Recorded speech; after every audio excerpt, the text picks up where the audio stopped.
Okay, friends, I take this opportunity to welcome you for this virtual lecture, which is our fourth lecture in the 2025 series of Association of Iranica in Australasia. And on behalf of the associations, I'd like to welcome you all for this occasion. And it is a great privilege to have our speaker, Dr. Hamed Kazemzadeh, who will be talking about a very interesting topic that we all need to learn a lot more from him, today.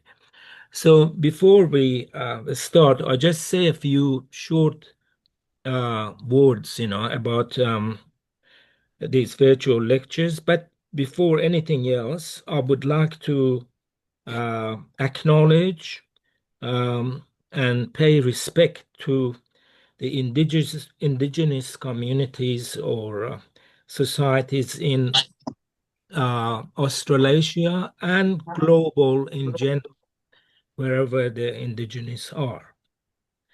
Um, and also, I would like to pay respect to our youth and women and the ethnic groups in our beloved Iran, to pay respect for them and their contribution to the society as a whole.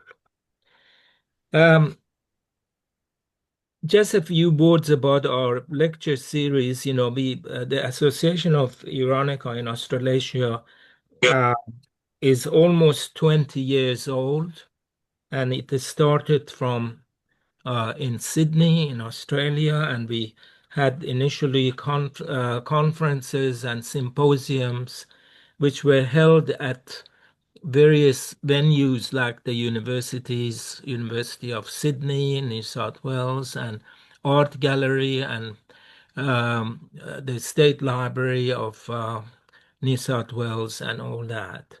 But then the COVID came, and as a result of that, we could not have um, the conferences face to face. And we went virtual from then on. During the COVID period, especially the 2 years, we even had elaborate collaboration with the uh, Australian National University, and we had a very wonderful conference in 2019, and then followed by 2020.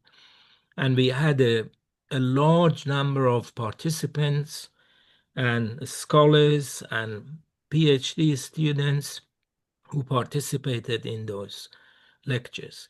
But since then, we have continued this tradition of holding these uh, virtual lectures, which to this time we have continued that, and we had wonderful presenters, and the record of them are on our website.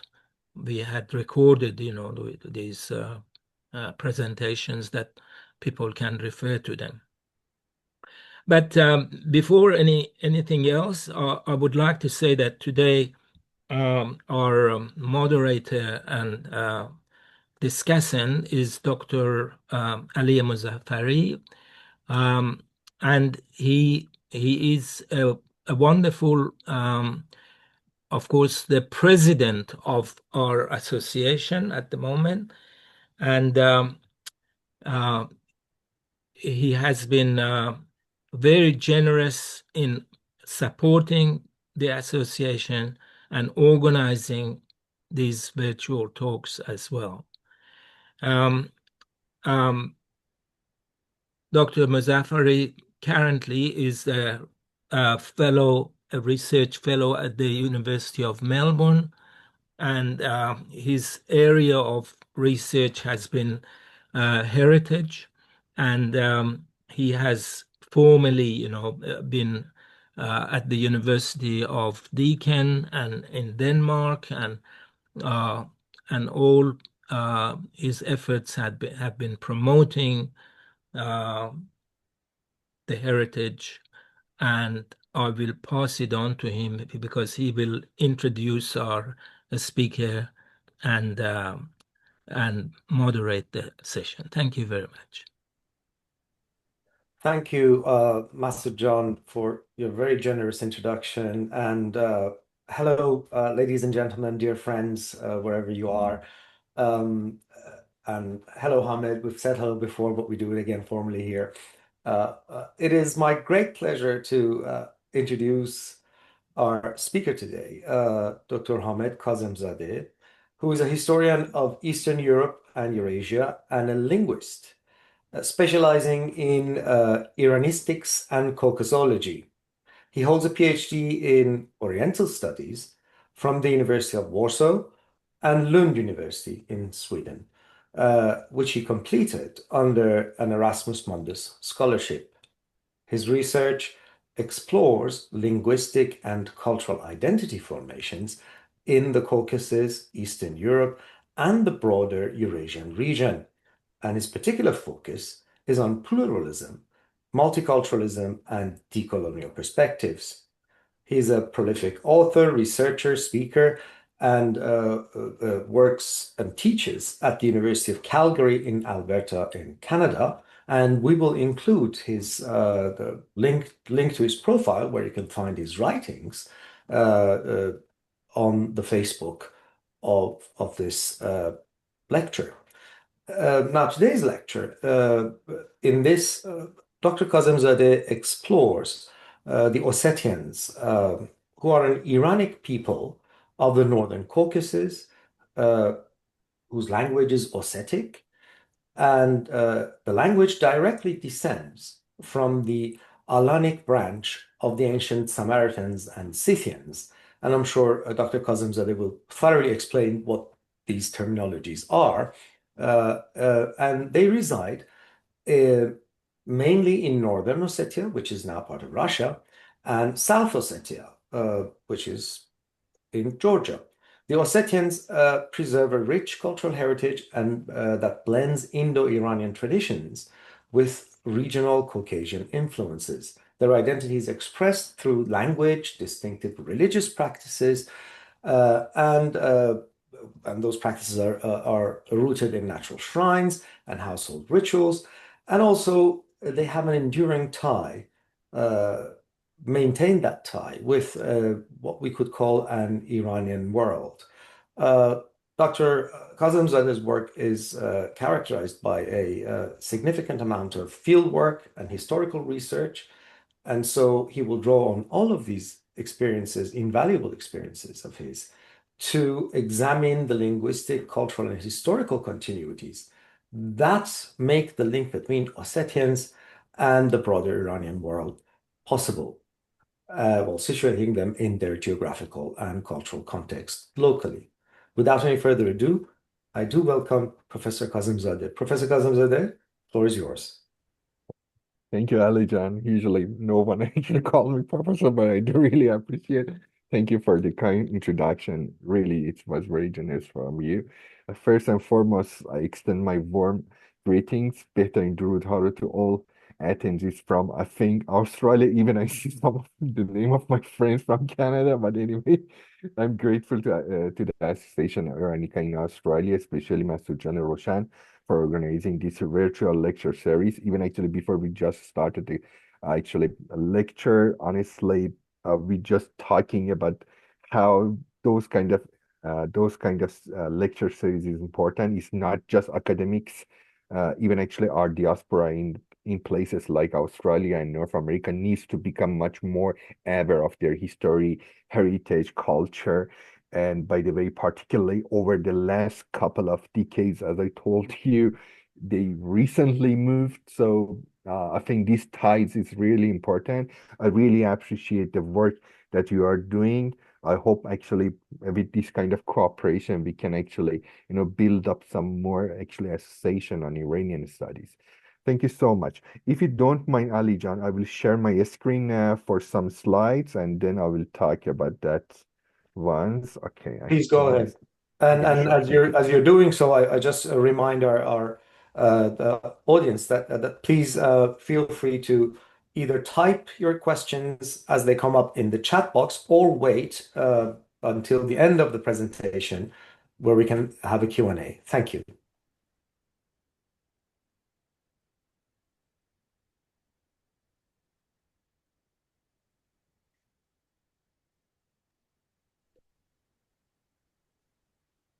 Okay, do you see right now? Is it full screen? No, we see the program at the moment, so you got to choose the other window, I believe. Okay, let me see what happened here.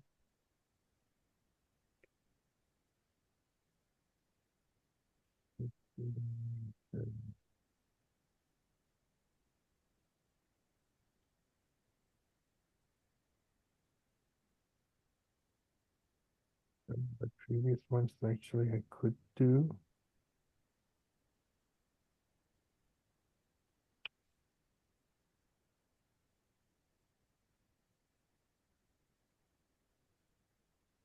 Unfortunately, it's moving to other window. I have done before. Okay, let me see another time. I do really sorry. Okay.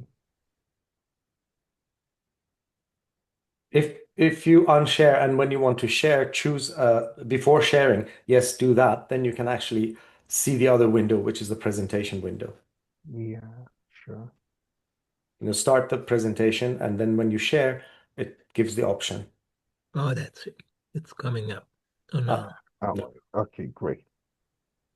Sounds better. Uh, Oh, nope. no, okay. What happened? Because I probably actually I have to duplicate pages. If you It only was work. Yes, if you only press the slideshow button Yeah, at the bottom of your page, yeah, sure. and Yeah, then yeah. reshare, you can see the other window, and then click on Yeah, that. sure. I'm really sorry. I That's okay. done 1,000 times, but I don't know. It's so interesting. Interestingly, it's moved to another projector. And maybe it's extended, it's duplicate. Okay. What about right now? Do you see any things? Yes, it's now becoming oh, went again. Enlarged. Oh.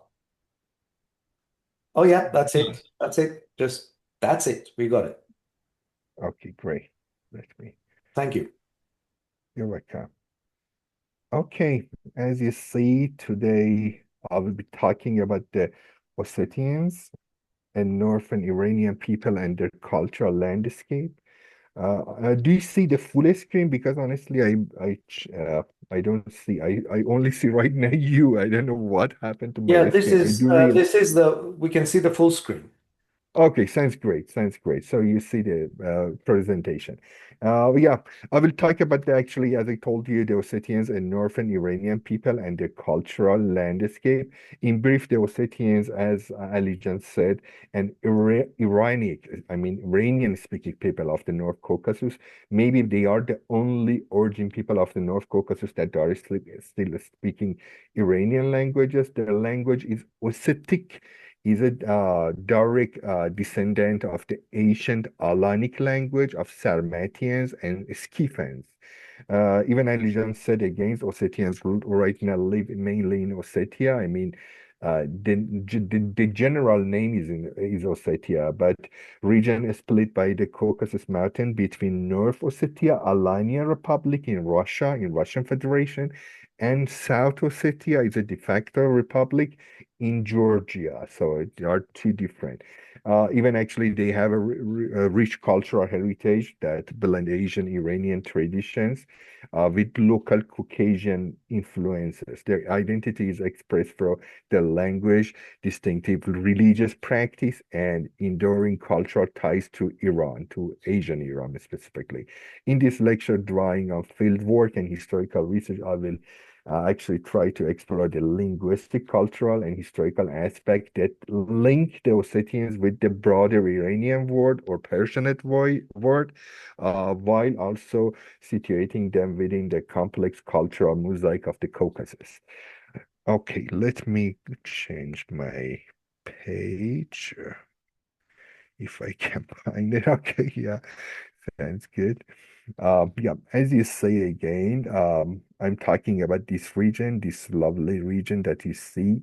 The most of the actually uh, the Ossetia is a homeland of the Ossetian people. As you see, it's broader. It's between part of that is located in north, and part of that is part in the south and Greater Caucasus range. Politically, Ossetia is divided into two parts, as I told you: Republic of North Ossetia, Alania, and another one is South Ossetia. As you see, the coat of the arms of Ossetia is really lovely features.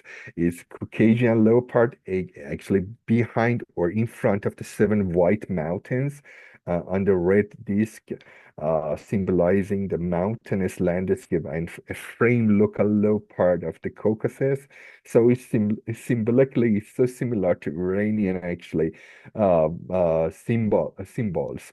Actually, about etymology, I can say that um, yeah, the name of the Ossetians, because probably you heard a lot of times about the Ossetians, but we are not sure maybe what this name is coming. Actually, comes from the Georgian, and of course, the later Russian usage. Russian from the Middle Age referred to the Iranian-speaking people of the Caucasus as Ossi. It's a singular or Osepi or Oseti. It means plural. I mean, the people who speak Iranian, not Caucasian. It means the other people. Hence, actually, Osseti meaning land of the Ossi people or the land of the other people. The Russian actually adopted this term as Ossetini for the people, and they named the land Ossetia for the region. But the Ossetians, of course, themselves did not originally use this name. Instead, they traditionally identify by some subgroups.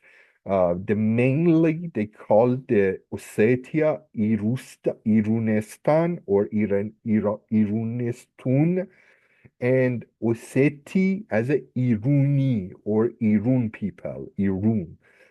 For the actually, it's another. We have another actually subgroup. It's called Digur or Digori people. That they are Western Ossetian mostly. The language quite maybe Digori is quite dialogue, but Ironi is a main language that they are speaking. But the Georgian term of the Ossi likely derives from the old Sarmatian, name as As or As, which was used the Alans, a branch of the Sarmatian. The name isn't actually even actually relevant to the word of the Yas or Yash. That which is still actually we are using this terminology in Hungary for an Alan people because the Western Iranian people is Yashi people or Yasi people. Actually, they are living in near the Budapest. The language, actually the mother tongue, it's so similar to Ossetian language. So probably they remind from the Sarmatian Empire. Yeah, actually, but again, so Ossetians, as you see, essentially the only Iranic people in the Caucasus today, surrounded mostly by non-Iranian ethnic groups. Normally, roughly, we can say 500,000 in total. They mainly inhabit in North Ossetia, Alania, and South Ossetia. We have a couple of thousand in Turkey, uh, and few thousand actually in Ukraine, and some immigrants in Europe. I mean, immigrated during the exile of the North Caucasus during the expansion of the Russian Empire to the north of Caucasus and Caucasus, or during after the Perso-Russian-Iranian War during the early 19th centuries. Actually, so if I want to say some other things, as you say, we have some other Iranian people in the Caucasus. I mean, ethno-linguistically, Kurds. We have Kurds in the Caucasus. We have Tats and Talishis.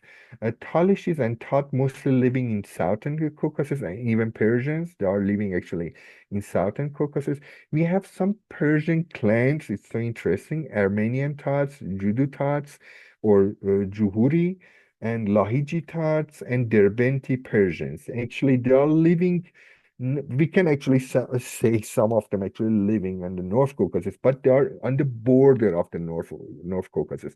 Derbent is exactly at the end of the Greater Caucasus range, so they are not exactly in the north, but there are still actually those kind of languages still we can actually find in the region. As you say, it's the this distribution of Iranian languages uh, that Ossetians natively speaks a kind of Eastern Iranian languages. It's so interesting because it's called Eastern Iranian languages, but it's located in the northwest of Iran, related to the language like Persian, Pashto, or and Kurdish, but it's belonging specifically to the northeastern Iranian group. Northeastern Iranian group languages include languages like Yagnobi, probably you've heard. They are kind of branch of the Pamiri language. Historically, this group also included the Skifen, Sogdian, Bactrian languages. The classification of these languages can be complex, with some group like Pamiri languages and Shukni languages falling under the North and East branch, along the languages like Ishkashimi, Zebaki, Wahi, and Munji Yediga. The most of those languages actually we can find this part of the region. I mean, the last, as you see, very end of the Afghanistan, very end of the Tajikistan in the Pamir area. Even actually, it's so interesting. If we bring one Yagnobi people from Tajikistan, from Pamir, they can totally understand Ossetians. So after 2000 years, it's amazing. In fact, Ossetian is a solo serving member of the Asian Skifen branch of the Iranian languages in the North Caucasus, and the Skifen actually group included some kind of like a Sarmatian, Alans, and some subgroup some group on the we can find across the steppe of Eurasia. The closest living relative of the Ossetians, as I told you, is Yagnobi, um, uh, which probably is the closest language to Sogdian language or Sogdian language. It's the main branch of the northeastern Iranian language. It was. Okay, I'm gonna actually show you some kind of samples of Iranian language in the region. It's Tati Juhuri. Just if you can actually hear, please let me know because I'm not sure.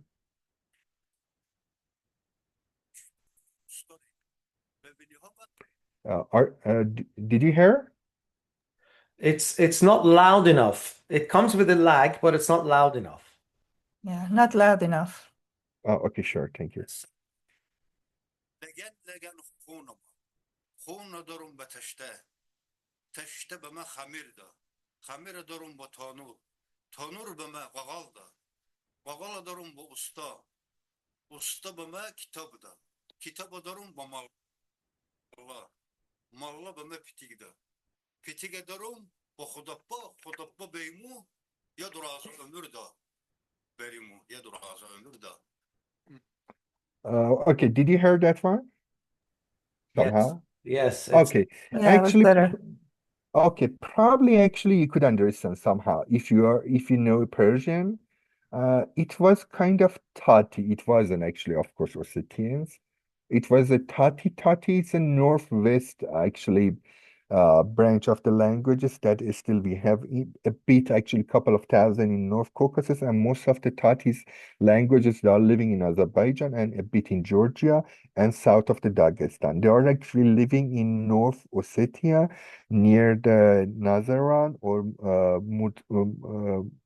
Mut, I forget the name of this village. Mupsak, Mupsak, yeah. Actually, the origin is Armenian, is interestingly, but the language is Tati. It's totally different. Okay, now I want to actually listen to a couple of minutes Ossetians. Ossetians is totally different. If you know Persian, probably you cannot understand. But some words can be similar to your mind, and even actually, if you know some other Iranian languages like I don't know, Baluch or Kurdish or Lorish or Gilaki or Mazani, probably that can the sound should be similar to you. Let's try.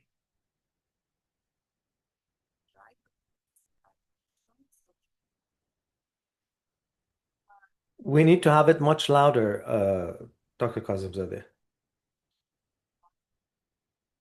Uh, Unfortunately, why it doesn't share the sound very well? Okay, let's try again.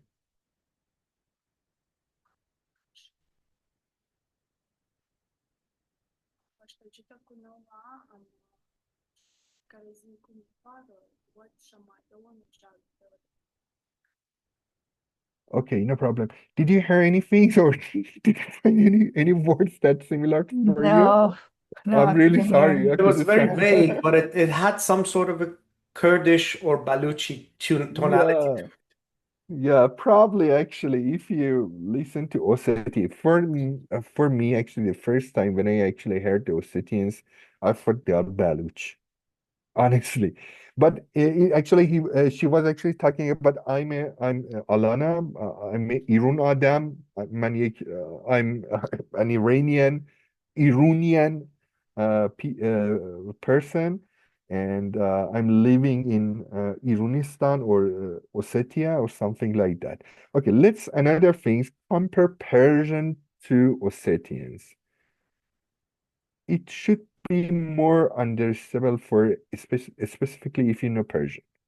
یک یو دو دو سه ارتا چهار سپار پنج فونز شش اخشار هفت هفت هشت هشت نو فارفت ده ده ای پدر آسمانی ما نام تو مقدس باد نوالار وونفد شغدگ ودمهم پادشاهی تو بیاید اراده تو همانطور که در آسمان اجرا می شود در زمین نیز اجرا شود ارسود ده پاتساخه والار وکدو افتج خلدر ود دفندون نان روزانه ما را امروز به ما بده آبون درنن رات سرن وک ابر خطاهای ما را ببخش چنان که ما نیز خطاکاران خود را. Okay, did you understand anything? I mean, did you get any words? Very difficult. Yeah. Yeah, Vaguely. yeah, it's totally different actually. But when we compare, for example, some how can I say, really simple word, for example, from the body, from the counting, so similar. For example, they have sar, exactly sar, angosht, gush, gush uh chesh, lab lab, all actually the most of the bodies so similar. Some actually, have you heard some actually counting is so similar, figure is so similar, even actually some technical words about the religions, about the human, it's so similar. Specifically, it's so similar to Avestai. Even I of course I play this kind of sounds and some recording from the North Ossetia to our Zoroastrian in Yazd. Interestingly, a mubed, a religious person, could understand 50% of the meaning. It was amazing. Because Ossetian, if you know Avestai language, of course, it's not a North East, but one of the closest because it's one of the oldest one. So they could actually find some actually touch with this language. And by the way, look at the Ossetians language is isolated almost for the 2000, 1500 years. So, for example, few other language influence of them. Of course, in 3, 4 recent centuries, Russian, Persian, Turkish actually influence of them, or Georgian, but it's still compared to other Iranian branch of the languages in Central Asia, in Iran, in Anatolia, they have a few of them. Anyway, actually, we have some other interesting aspect within the, as I told you, within the Ossetian population, there are several sub-ethnic groups based off the dialect and geography. As I told you, they did Iruni Adam or Iruni language. This is the largest group of people, and it's a main language. It's a literature language of the Ossetia. I mean the Iruni accent, Iruni dialect. Now we have another one. As I told you, it's a mostly western part, and it's mostly in the mountain. They call it the mountainous language or mountainous Osseti or mountainous Iruni language. It's called Diguri people or Diguri language. Interestingly, actually, the Diguri was one of the most famous um, fighters during the 16th and 17th century, and even actually during the Safavid period they tried to capture the Digor, but they couldn't actually fight it, unfortunately. Okay. Okay. But anyway, but actually, historically there are also some diaspora or related groups connected to the Ossetians. It's amazingly again is back to the history about the Scythian, about the Sarmatian and Alans that we will actually go further and see what's happened. Actually, we have Ossetians, as I told you, it's in North Caucasus. We have another language, as I told you, Yagnobis. It's in near the, northern Afghanistan, southern Tajikistan, and really close to China. Yagnobi, they can understand each other. It's totally same language. Another language is Yash or Yasi. Oh, they are the descendants of the Western Alans who migrated to the Hungarians in the 16th century. The Hungarian, they even actually right now they are called Josh,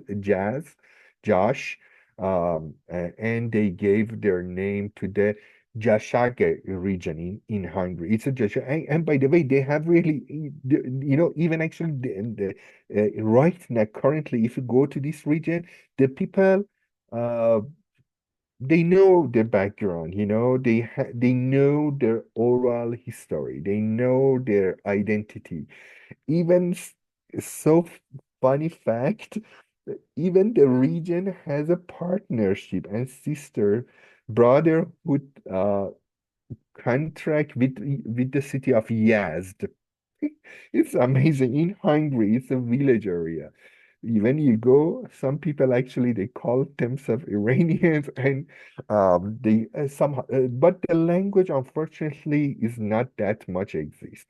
Just few words right now. We have Yash, but just 200 years, 20 years ago, um, um, 20 years ago, they could actually talk. And we have another people, Asud, that is called in Mongolia. They are a part of, probably you heard about the Asud among the, they were one tribe of the Mongolian Empire, but they were us or Alans. Even their language was part of the actually Alani language. Dar still actually exists in Mongolia. So actually, based off that one, is we have so interesting history. But let's move to about the North. It's actually when we are talking about the Ossetian traditional mythology, often called Alan mythology, is rich with the gods, heroes, and legend. If you want to actually see what is their actual connection with Iranians, it originates from the Asian Scythian and Sarmatian belief systems, later blended with the local Caucasian elements and with Christianity and Islam. So it's so specific ones. But later they bring it, because all of these mythology were oral.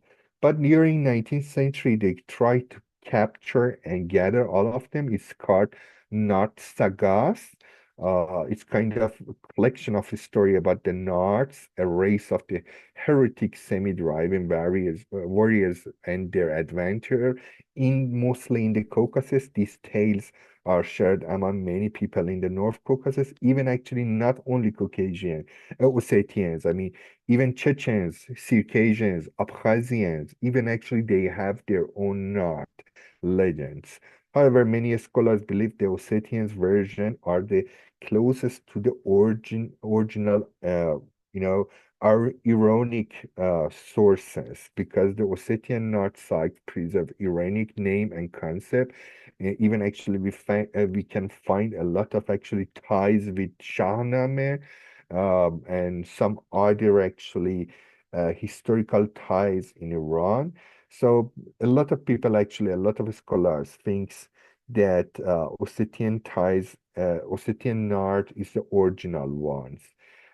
Even actually Ossetian epic legends have clear parallel with Iranian mythological. As I told you, the Ossetian supreme god is often identified with Hustasu. Uh, it's similar to the Persian word of the Khuda or Khoda, or I mean God, of course, and they heretic figures and ritual echo themselves found in Asian Iranian lore like Avesta, even Shahnameh, as I told you.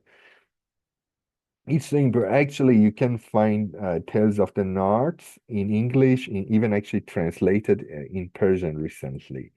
It's amazing works. Okay, if I have only 10 minutes. I want to actually summarize about the history to understand the Ossetian today. We should look at the Scythians, believed to among their ancestors. The Scythians were an ancient nomadic people, as you know, originally of Iranian stock, who dominated the Eurasian steppe from around the 19th century BC to early, centuries AD.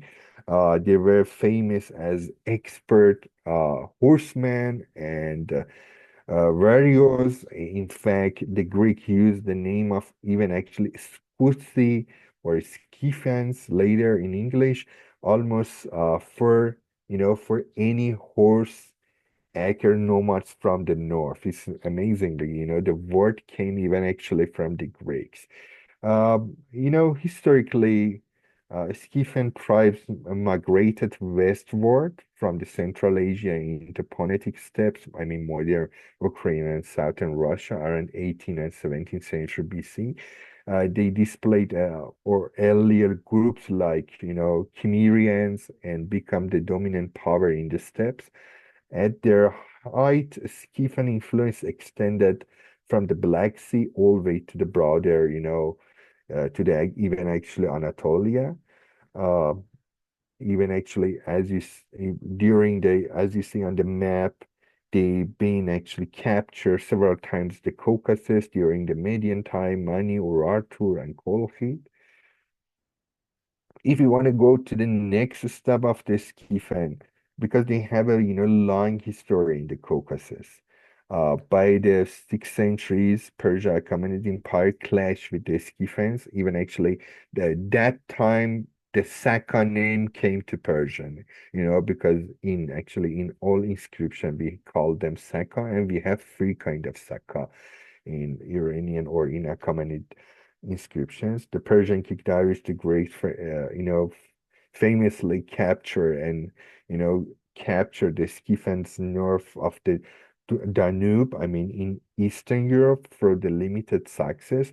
Over the time, Scythians in the West, I mean, the Pontic Scythian began to face pressure from the tribes. In 4th to 3rd centuries BC, the Iranian people, Sarmatians, the name is changed, moved west into Scythian territory.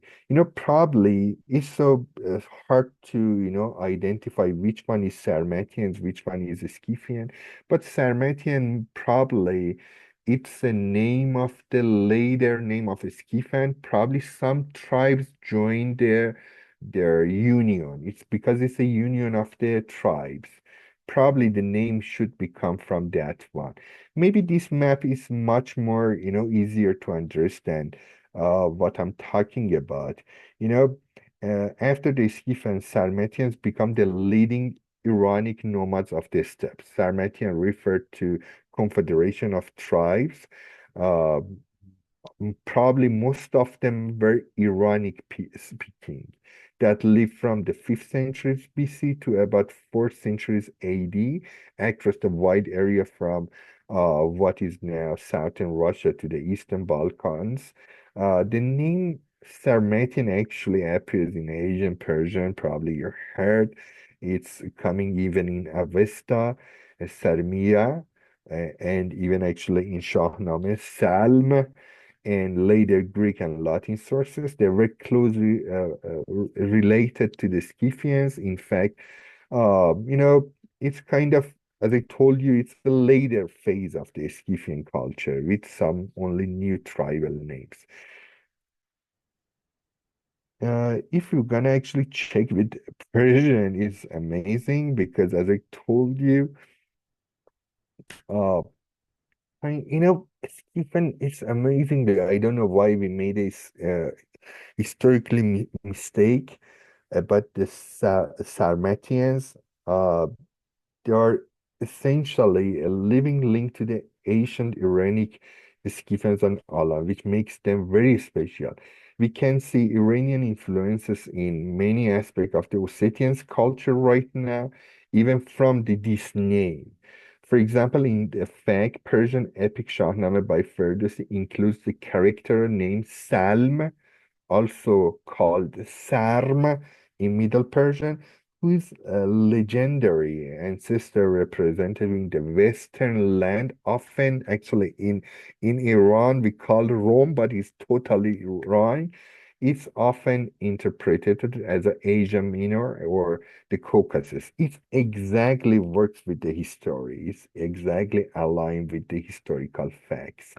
It's integrating becomes Sal linguistically, resembles Sarmatians, and the Shahnameh tells of the conflict between Iran and Turan, symbolically mirror ancient Iran and nomadic people of the steppes. Probably, I mean, the most of the researcher actually believe that one. But even actually, one of the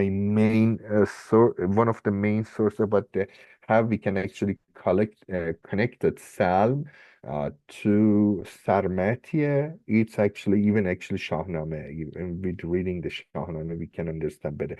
The story about it. There were sons of the Freydun, but Salman too. Iraj was the, king of the Iran. Salm was king of the Salmatiye, and Tur was the king of the Turan.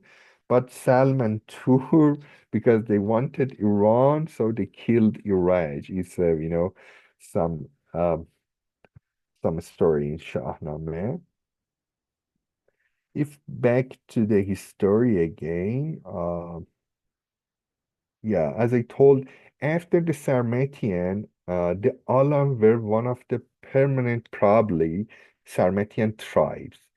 The name of Alan is just another form of Aryan from an Iranic dialect chief, Aryan Alan, by the first century AD. The Alans were mentioned in Roman sources as living north of the Caucasus and frequently raiding southward into Caucasus region, Anatolia, and even as far as Persia. So we have a lot of actually archaeological ev evidence that actually can confirm the coming the alliance into South Caucasus, even actually northwest of Iran.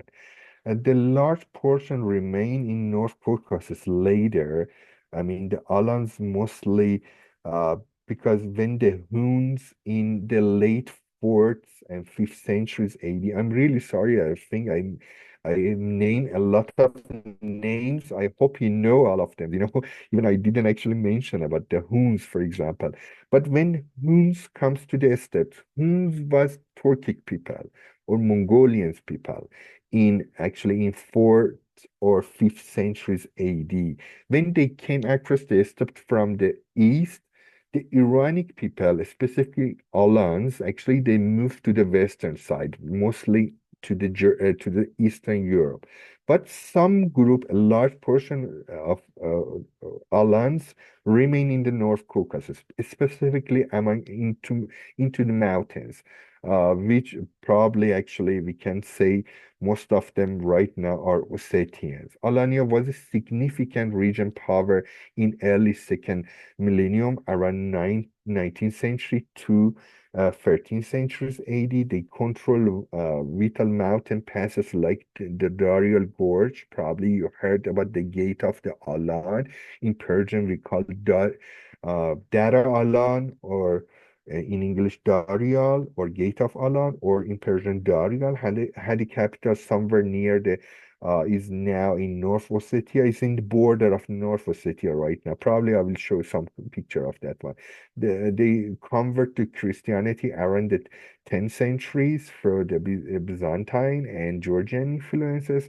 Unfortunately, Alania's, ended when the Mongols invaded Caucasus. So we don't have any other, mention to Alans after Mongolian actually captured the region. To put it simply, the Ossetian are essentially the Alans who stay in the Caucasus after the Mongols came to the region. Even actually the very name of the Alania lives on the Republic of the Ossetian Alania today to emphasize this heritage. In Alania, or even actually not only Alania, even actually Scythian and Sarmatian, uh, they were really good in gold heritage. If you check, gold treasure around the North Caucasus, around the Caucasus and Central Asia, most of them belongs to Scythian and later Sarmatian and then Alans.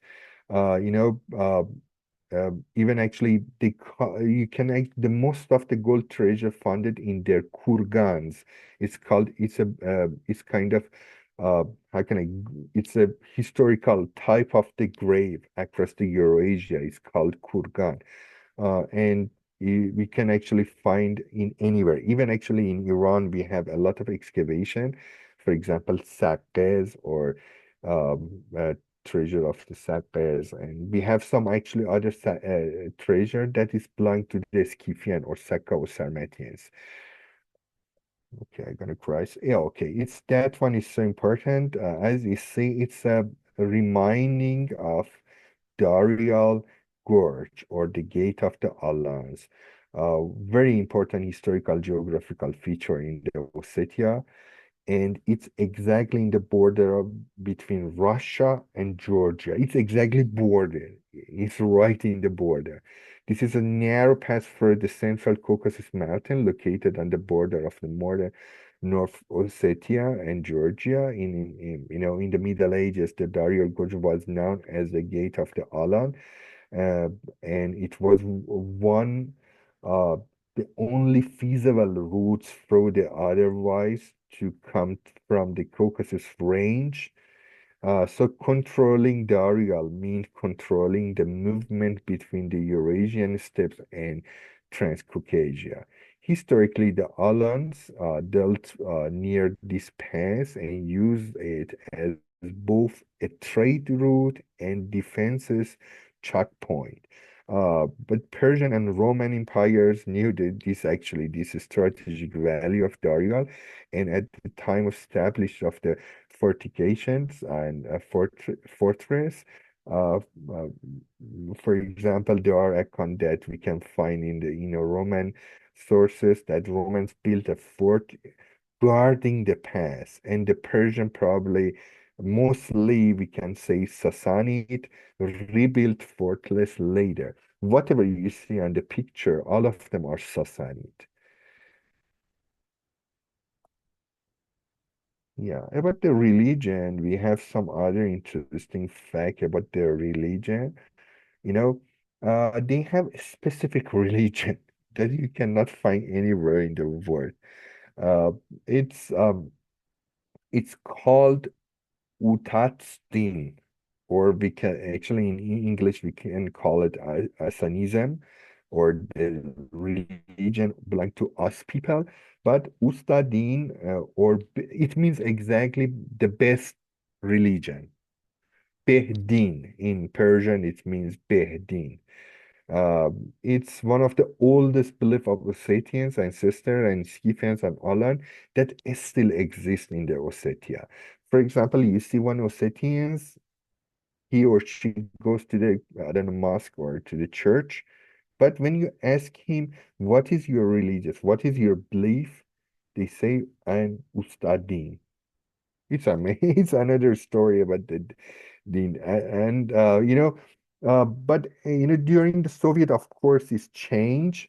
But a group of Ossetians intellectual and patriots begins to formally recognize and practice the old rituals and giving the movement name like first Atsagdin.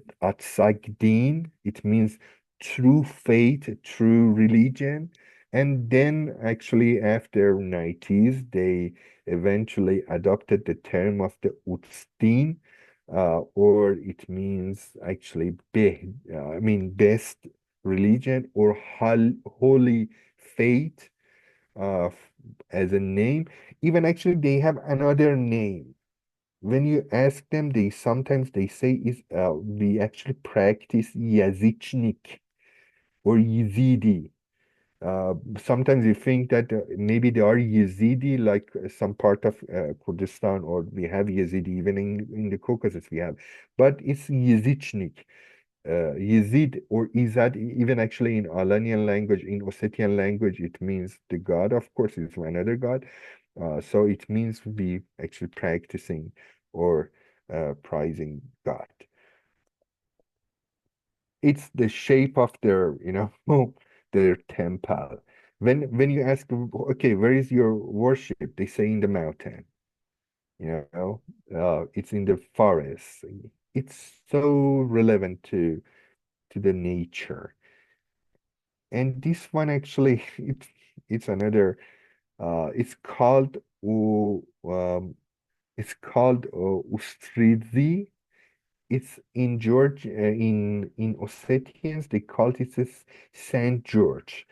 For example, they brought the Christianity Saint George and bring it and update it with their traditions. It's called Ustazi. It's so similar to Mitra in Iranian ancient Iranian religions. So Utsi is considered the pattern of the males, travelers, soldiers, as well as a kind of, how can I say, Ossetians men hold him in very high esteem. There is a unique customs, even actually somehow it's forbidden for women to speak this name. So it's kind of, how can I say, in even by the way, in imaginary, Uzizi is depicted as a horseman with the long bird on the white horse. The most of the, to connect Iranian heritage scholars some of my friends in Canada or even actually in Europe, they point out that Utsadi has a strong parallel with the ancient Iranian god Mithra. So probably it's most, you know, closest one. Okay, so since the time is passing, let's visit fastly Ossetia. So I gonna finalize. It's a Vladikavkaz. It's the capital of the Ossetia. It's amazing landscape. When you go there, uh, you know, when you arrive in Vladikavkaz, it's charming city. You know, it's with the snowy Caucasus mountains, always is snowy, you know, even actually in summer, is visible at the end of its main street. The city is ethnicity diverse, of course, Ossetian, Russian, Armenian, Georgian, even actually lived in Vladikavkaz, but Ossetian culture is very prominent. By the way, actually, once one of the first things you might actually notice is the hospitality. Ossetians are famously warm and hospitable, especially when they get you are Iranian. People will invite you for a tea meal, not only Iranian, I mean, but Iranian, they have different, actually, they have different approach, but for everyone. You can actually try the famous pies, respect, even actually the elder, because they really have a good, you know, awareness about their identity. They know very well about the oral history, and they know very well that, for example, their language is linked with the Iranian language. Even actually, when you see Ossetians, they call, okay, I'm Iranian as well. You are Iranian, so I'm Iranian as well. Okay. We have still some ties with Iran, modern Iran. For example, this one is the Iranian mosque. Till end of the 90s and beginning of the 20th centuries, we had a huge population of Iranians living in Ossetia. Uh, so even actually we have consulate. For example, it's the building of the consulate of the Qajar Empire that still exists in the city. It's a traditional custom of the Caucasian, or I mean, Ossetian people. It's mean the Ossetian style. Their food, the cuisine, they have a specific ones. For example, pierogi, or it's kind of khachapuri, probably you have seen in Georgia if you had. The drinking, they have a specific drinking culture. They made usually beer and wine at home, but one of their main culture is arak or araki. They made arak and they drink the arak. It's part of their culture. And it's a men culture, you know, male culture, not female culture. I wanted to show you something that is okay about the architecture. They have a specific architecture, probably uh, I don't know, maybe you have seen in some actually picture, Ossetian architecture historically had to adopt the mountainous terrain. In villages, traditional houses were stone, as you see, or mud brick, often two level with the livestock keeps, you know, and family quarter above. Even in higher mountain areas, Ossetians, like, you know, other Caucasian peoples like Georgians, built defend these defenses towers. It's called Alanian towers. You can still, you know, find medieval stone tower in some Ossetians village, even not only Ossetians, in Chechen, in Circassia, in Georgia, you can find a lot of them. One of the most fascinating architecture sites is in Ossetia is that one, I mean, right side. It's a Dargabs. It's a necropolis. You know, famously nicknamed is the city of the dead. All of these houses are it's a family graves. It's so similar to you know, to accompanied architecture. If you see, for example, you know, a kind of grave, and you put it you know, the body inside. Walking there gaps, you know, it needed look like a ghost town. Uh, I have some film, I think, but We're I almost out of forgot. time. Yeah. Thank you. It's a picture Kazemzadeh. of the, yeah, thank you. It's over. Thank you so much. Yeah, even actually, I wanted to introduce two main, one of the main sources, Professor Richard Falls. Uh, he's a Canadian. the Ossets, modern day ski fence in the Caucasus. It's actually published in London. It's one of the best books so far published. And if you want to actually find something in Persian, my article is called Ossetians, Ossetia میراث دادن ایران فرهنگی در قفقاز. It's published 15 years ago, but in Persian, it's so summarized whatever you need about the Caucasus. For the ending, I want to actually show a minute of the dance of the Ossetians. Thank you.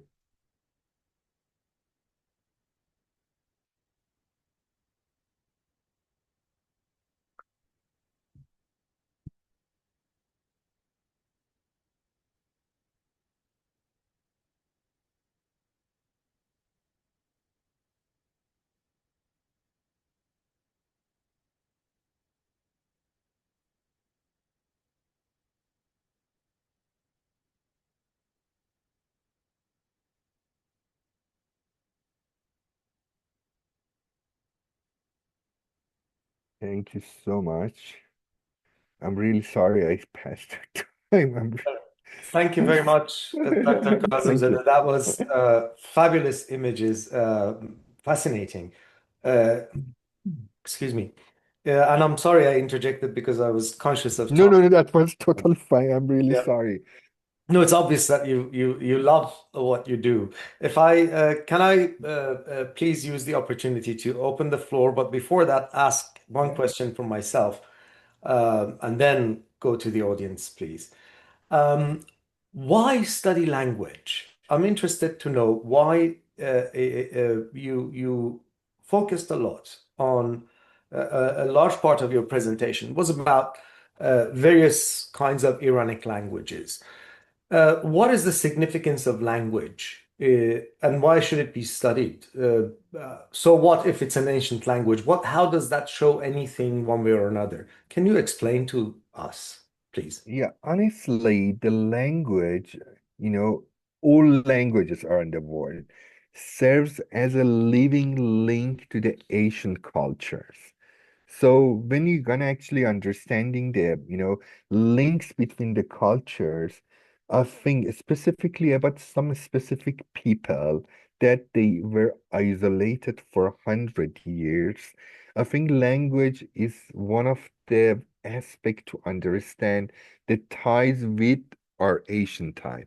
Specifically, I want to try to understand Ossetian people through the lens of the Iranian word or Persianate words.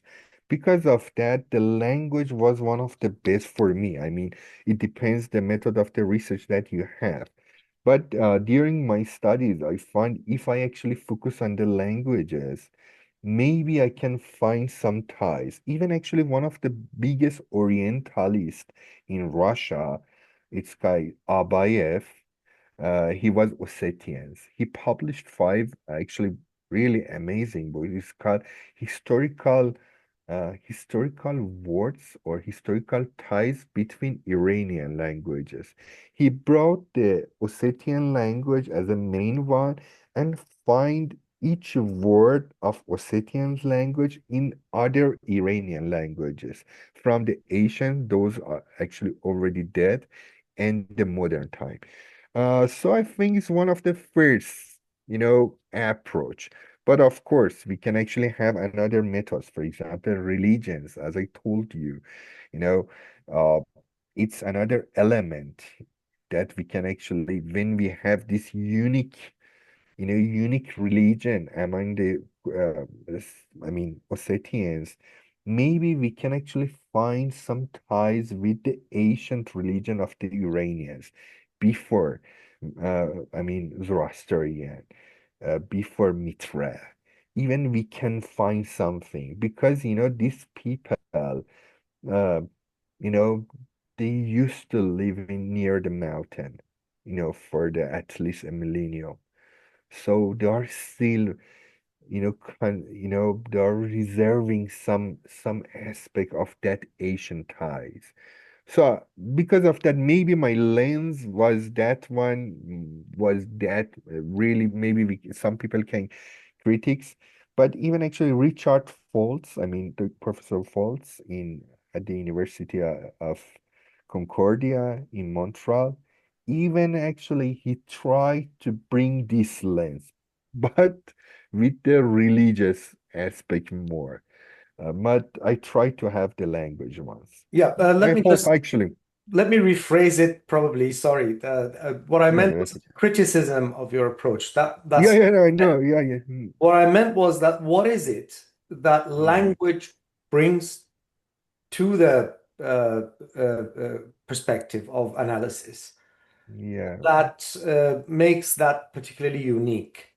yeah. That's probably what I wanted to understand. Yeah, exactly. And by the way, they are only, linguistically, they are the only Iranian language speaking people in the Caucasus. And they are located in the central of the Caucasus. The rest of the Caucasus actually occupied with other languages, as I showed the map of the languages. Uh, so it should be the unique language. And by the way, when we are talking the Iranian word or Persianate word, why we shouldn't study the language and have this lens maybe bring some other aspect. Honestly, this kind of study is quite really, really young, about the people in this region, even not more than 20 years ago. 20 years ago, when we're gonna actually travel to the region in 2006 and 2007, honestly, we couldn't actually even Google. There wasn't any Google. We didn't have any sources.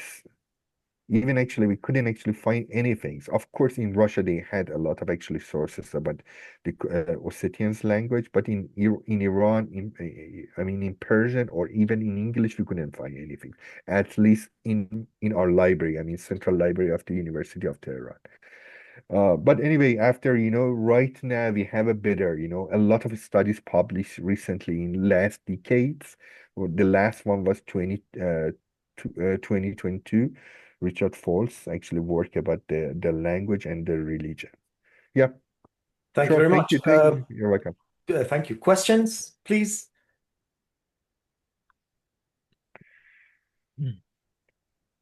Masood John, do you have any question? Yeah, thank you very much, Ahmed John. That was great, and a wonderful, presentation about that. One area that I was interested to know, you mentioned about the portion of Ossetians who are in the Hungary, region. Yeah. So this is there, did you trace any um, steps, to see how did they end up being there, Was it through some kind of travel or exchange of cultures? Yeah. Yeah, sure.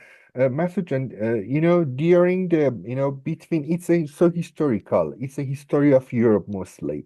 During, for example, 9th century to 13th century, Alans as an empire or as a kingdom of the Alans, when Huns coming from the north of the Caspian Sea, they were nomads from Mongolia, north, from the Siberia. When they moved to the west, they occupied a lot of lands. For example, from Astrakhan, Volga, they came to the North Caucasus. They went even actually further to Poland.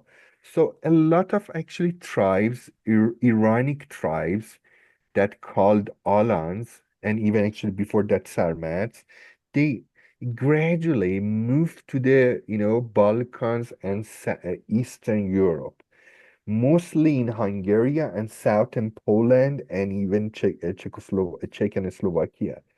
Uh, Even it's so amazing. It's so amazing. Yeah, of course. They went there. They could actually even build a kingdom, local kingdom. But of course, during the, a lot of other, empires in Europe, they isolated and they, joined the Hungarians, and even their language right now is Hungarian. But we can find some specific word of the Yashik or Yasik that is totally Ossetian language. We know that it's Ossetian language. But it's based off the history between 10th, 9th century to 13th century. Even in 17th century, there is another amazing phenomenon happening in Europe. We have a pan-Sarmatians, Sarmatism. It's called, the terminology is called Sarmatism. If you search, if you are really interested, if you search the word of the Sarmatism, Sarmatism was kind of, mentality among the elites of Polish elites, and even actually Czech and Slovak, even actually some Hungarians, that it was self-defense against the Russian cultural dominance in Eastern Europe. They used to believe that we are Iranian and our origin is Sarmatians. And they try to, even actually dressing up like a Sarmatian. Not Sarmatian, of course, there that time in 17th and 18th century, there was a Sarmatian. So what they could do, back to Persia, look at the Iranian. So they try to buy Iranian custom and dressing in Poland. They try to bring, some, for example, rugs from Iran.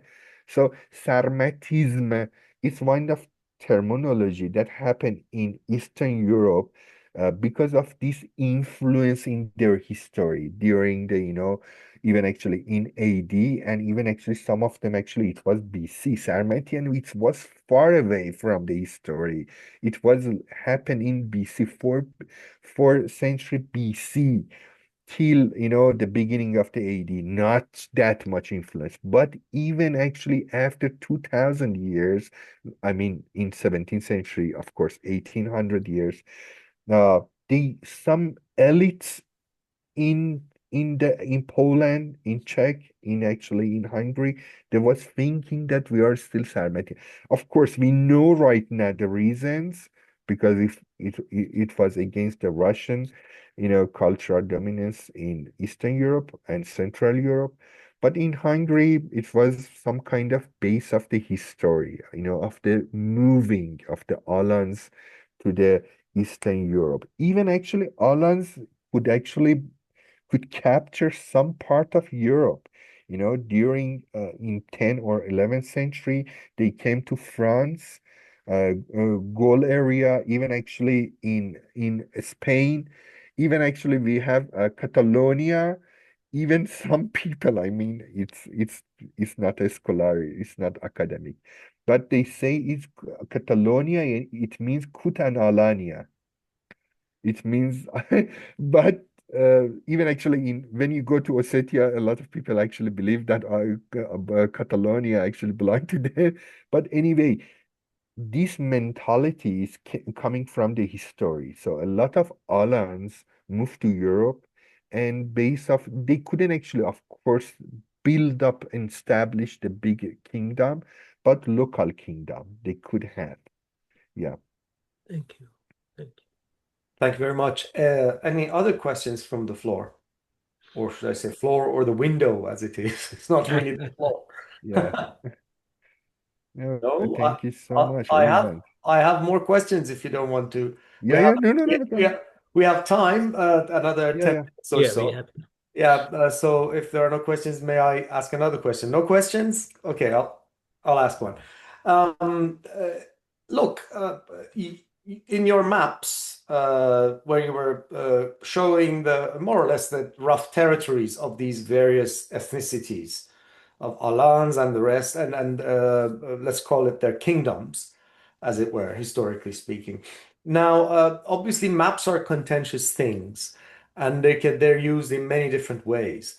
Um, One thing that was interesting to me was that I couldn't see, or I missed perhaps, what is called the Albanians. Now, as I'm sure you know, it's a vexed issue that came up since the time of Stalin, that the Yeah, Albanians, who supposedly existed there, uh, they are now, or from that time on, uh, they began to be seen as the ancestry of what is now the Republic of Azerbaijan. And now that's kind of the official discourse there, by which, and some people here may not know, therefore Azerbaijan also claims that Armenian churches are really Albanian churches, which means that they're Azerbaijani. Therefore, there's territorial claims associated with it. Now, how do those maps sit with this Albania entity, whether it's Yeah, real or fictitious, one way yeah. or another? And is there any politics over this being played? Like, if you show me this map, or if you show somebody this map, are there other contestants or claimants in say Russia or elsewhere, against or for these divisions that you showed?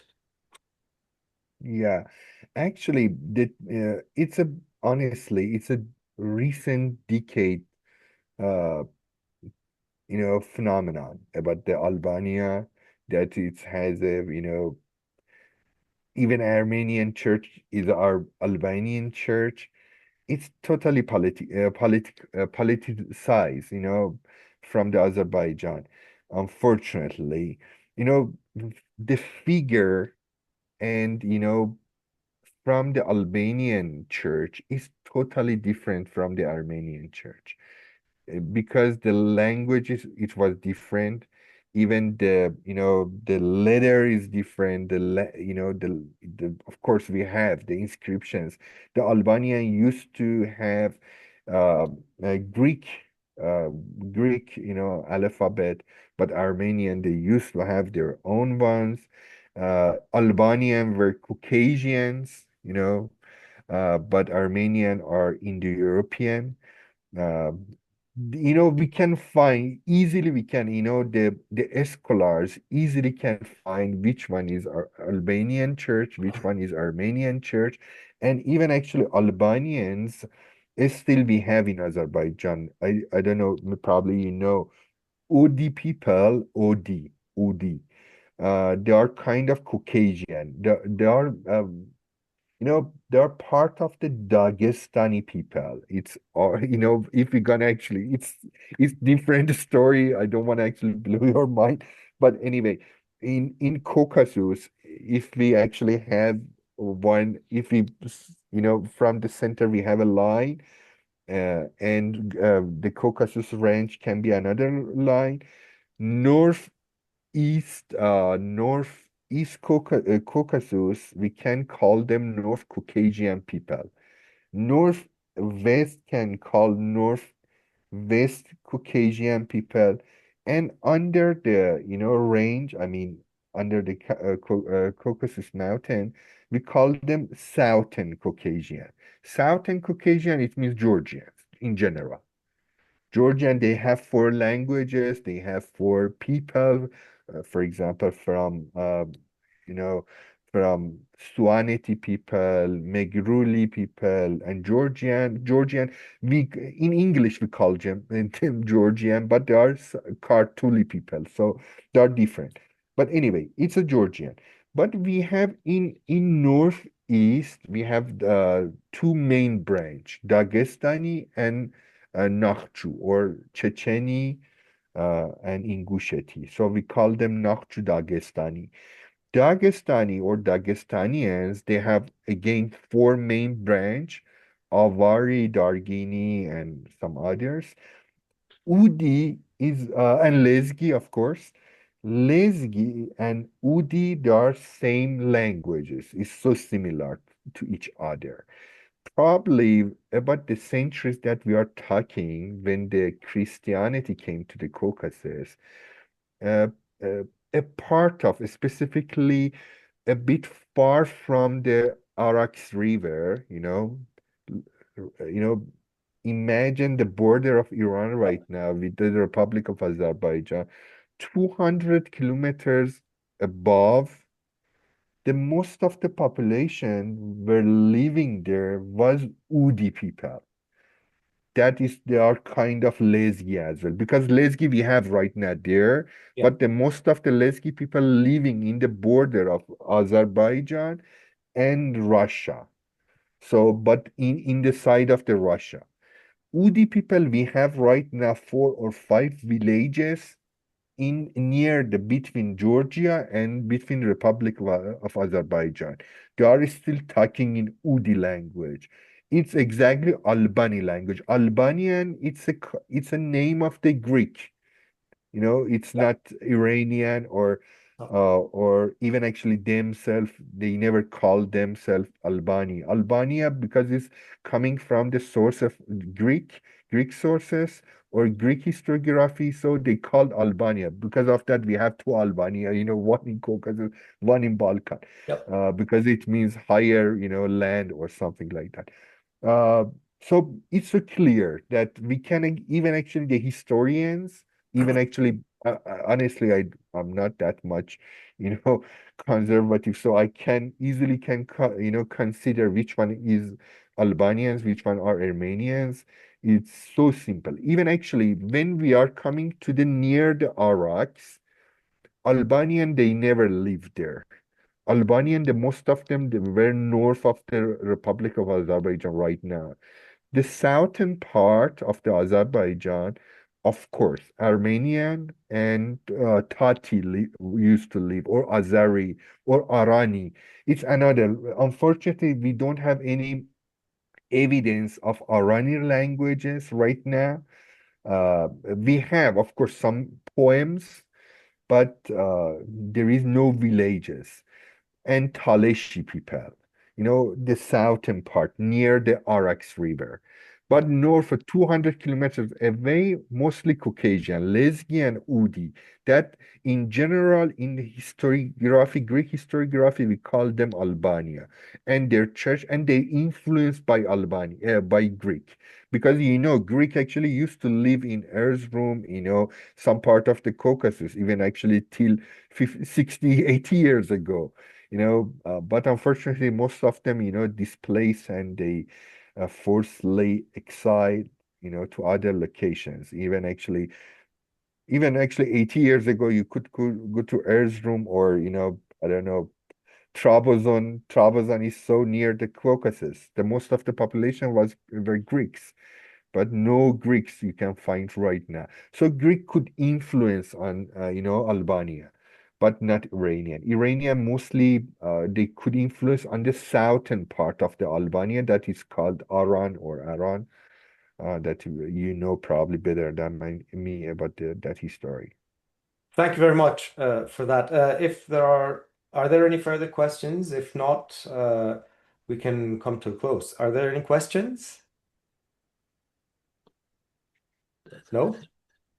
All right. In that case, thank you so much, Dr. Kazemzadeh and Mr. Roshan for setting this up and for your knowledge and time. And thank you everyone for being here, albeit virtually, and hearing from this. I learned a lot, and I look forward to having more of this. Thank you.